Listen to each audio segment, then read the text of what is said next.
बिलालमीन अस्सलातु वस्सलामु अला सय्यिदिल अंबिया वल मुरसलीन अम्मा बाद फ़ौज़ु बिल्लाहि मिनश शैतानिर रजीम बिस्मिल्लाहिर रहमानिर रहीम। आज मैं आपको बहुत ही ख़तरनाक और जिसे जो कि जानलेवा बीमारी टेटनस है उसके बारे में बताऊंगा कि ये बीमारी क्या है, कैसे होती है और इसकी जरासीम का नाम क्या है, इसकी अलामतें क्या हैं, अगर हो जाए तो फिर तब हमें क्या करना चाहिए। तो सबसे पहले आपको पता चलूँ कि टेटनस की बीमारी एक ख़ास किस्म के बैक्टीरिया जिसे क्लोस्ट्रीडियम टेटनाई कहते हैं उससे होती है। तो ये जो जरासीम है, बैक्टीरिया है, ये तकरीबन हमारे इर्द गिर्द के माहौल में हर जगह में पाया जाता है। तो अगर जिस्म के इंसान जिस्म किसी भी हिस्से में कोई ज़ख़म आ जाता है, चाहे वो चोट लगने से हो, चाहे किसी हादसे से हो, तो वो ज़ख़म चाहे मामूली हो चाहे ज़्यादा हो, तो वहाँ से ये डायरेक्टली ब्लड में शामिल होकर टेटनस जैसे जो है बहुत ही ख़तरनाक बीमारी का सबब बन सकता है। तो जब ये बीमारी हो जाती है इंसान को, तो इसकी अलामतें जो हैं वो सारा जिस्म अकड़ जाता है, ख़ासकर जो है वो इसके जबड़े के पट्टे और गर्दन के पट्टे ये अकड़ जाते हैं, मुंह बिल्कुल लाक हो जाता है, सांस लेना जो है वो दुश्वारी हो जाती है, बंद हो सकता है। तो ऐसी सूरत में जो है वो जिस्म सारा अकड़ जाता है, दौरे भी पड़ सकते हैं, पेशेंट को झटके लग सकते हैं, बुखार बहुत ज़्यादा तेज़ होता है। तो अगर ऐसी अलामतें हैं किसी को, पेशेंट में हो जाती हैं, हो जाता है किसी को अगर टेटनस, तो वो फ़ौरी जो है वो मकामी टर्शियरी हॉस्पिटल कम से कम जो बहुत ज़िले लेवल पे होता है वहाँ पे फ़ौरन उस पेशेंट को ले जाएं। वहाँ पे उसके जो है यहाँ पे गले में एक नाली डालते हैं, जिससे जो है वो ट्रेकियास्मी ट्यूब होती है वो डालते हैं सर्जरी करके।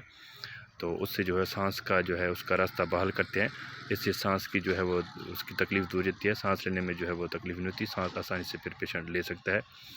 तो उसके बाद जो है पेशेंट एडमिट होता है, उसके फर्दर ट्रीटमेंट होता है। एक अंधेरे कमरे में उसको रखते हैं, पेशेंट को अलग से रखते हैं, क्योंकि अंधेरे में इसका जरासीम जो है वो किल होता है।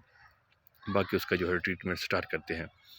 तो सबसे पहले मैं आपको बताता चलूँ कि अगर तो कहीं आपको कहीं पे भी जिस्म किसी भी हिस्से में कोई ज़ख़म हो जाता है, चाहे वो पंक्चर वुंड है, चाहे वो ओपन वुंड है, चाहे किसी किस्म का भी ज़ख़म है, बहुत ज़्यादा है, थोड़ा है, मामूली है, तो ऐसी सूरत में जो है अपने इमाटेट इंजेक्शन जो कि बाज़ार से बआसानी मिल जाता है, हर सूरत लगवाना है।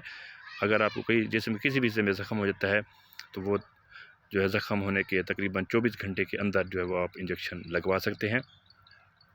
तो इसका जो है वो जरासीम जिस्म में अगर वो इंटर हो जाए तो फिर वो टेटनस से जो है बीमारी का सबब बन सकता है। ये इंजेक्शन जो है अब अगर आपके करीबी कोई दही मरकज़ से आता है, तहसील हेडक्वार्टर है जो कि तहसील लेवल पे होता है, डिस्ट्रिक्ट हेडक्वार्टर है जो ज़िले लेवल पे होता है, वहाँ पे जो है आप जो है फ्री ऑफ कॉस्ट लगवा सकते हैं। और 24 आवर में ये इमरजेंसीज़ खुली होती हैं, वहाँ से आप फ्री ऑफ कॉस्ट लगवा सकते हैं। बाज़ू का जो दही मरकज़ से आते हैं, जो छोटे हॉस्पिटल होते हैं, वहाँ पर ये कम पड़ सकती है, तो आप जो है मार्केट से लेके इमिटेड के नाम से आता है तो वो बआसानी लगवा सकते हैं। तो इसके अलावा जो है आप जो है वो इस जिसमें जो है किसी की जो है नेग्लिजेंसी नहीं करनी। तो अगर आपको कहीं भी जिस्म किसी भी हिस्से में ज़ख़म हो जाए तो आपने ये इंजेक्शन हर सूरत में लगवाना है। बच्चों में तो जो अंडर 5 ईयर हैं उनको तो वैसे ही वैक्सीनेशन लगती है, बड़ों में जो है ये इंजेक्शन होता है, तो आपने लाजमी लगवाना है, जिससे आप जो है ये जानलेवा बीमारी जिसे टेटनस कहते हैं इससे बच सकते हैं।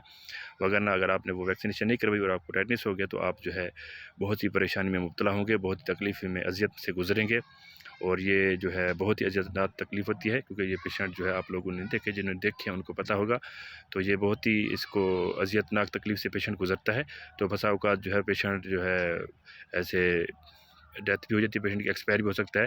तो ऐसी परेशानी से बचने के लिए, चाहे वो चोट मामूली हो या ज़्यादा हो, घर में बंदा गिरे या सड़क में गिरे, बाज़ औक़ात ये मशहूर है कि जी सड़क पे गिरे तो फिर इंजेक्शन लगाए, ऐसा नहीं है। सड़क में इसके ज़्यादा चांसेस होते हैं, लेकिन ये हमारे इर्द-गिर्द के माहौल में तकरीबन हर जगह में पाया जाता है। तो जहाँ पे भी मर्ज़ी गिरें, आप वो इंजेक्शन हर सूरत में लाज़मी लगवाएँ और 24 आवर के अंदर ही वो इंजेक्शन लगवाएँ, तब वो जो है आप ऐसे मुसीबत से बच सकते हैं। वगरना जो है वो आप अगर इसमें फँस जाते हैं बीमारी में, तो फिर आपको बहुत ज़्यादा तकलीफ़ का सामना करना पड़ेगा। तो दुआ है कि अल्लाह पाक जो हम सबको ऐसी बीमारियों से महफूज़ रखे और मुज़िम बीमारी से बचाए। और हम जो लोग हैं, जो वेल एजुकेटेड हैं, पढ़े लिखे लोग हैं, मेडिकल से रिलेटेड हैं, उनको चाहिए कि वो अपने इर्द गिर्द के माहौल में जो लोग रहते हैं, अनपढ़ गँवार लोग हैं, जो हमारे भाई हैं, दोस्त हैं, उन सबको जो है आगाही फैलाएँ कि अगर ऐसा कोई प्रॉब्लम हो जाता है तो ये सारा प्रोसेस करें।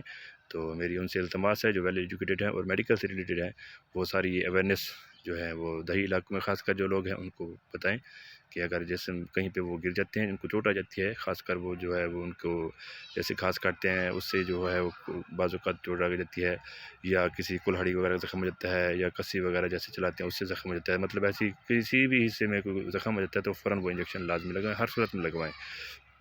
तो इससे जो है वो बंदे बच सकते हैं, तकलीफ़ से वो जो 2-4 नहीं होंगे, बच जाएँगे। इससे जो है आपको भी सवाब मिलेगा और वो भी तकलीफ़ से बच जाएँगे।